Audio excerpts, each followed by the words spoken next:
તમે એક દિવસ પણ હાથનો ઉપયોગ કર્યા વગર જીવન જીવવાની કલ્પના કરી શકો છો? સવારે બ્રશ કરવાથી લઈને રાત્રે ફોન મૂકવા સુધીની બધી જ વસ્તુમાં આપણને હાથની જરૂર પડે છે. સવારે ઉઠીને જમવું, કપડાં પહેરવા, લખવું કે વાંચવું, કે પછી આપણા બાળકોના હાથ પકડવા, આ બધું જ તમારા હાથને કારણે જ શક્ય છે. જો આપણા હાથ ના હોત તો આપણે બીજા પર નિર્ભર રહેવું પડે. પણ આપણે ક્યારે પણ આપણી હાથની સુંદરતા અને એની કાર્યક્ષમતા માટે એનો ક્યારે આભાર માન્યો છે?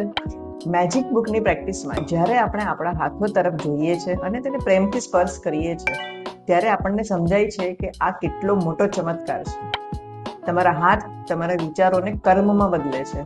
આજે જ તમારા આ વર્કિંગ પાર્ટનર્સને યાદ કરો અને કહો, આભાર મારા અદ્ભુત હાથો અને આંગળીઓમાં. જ્યારે તમે આભાર માનો છો ત્યારે તમારી કાર્યક્ષમતા અને સર્જનાત્મકતામાં પણ વધારો થાય છે.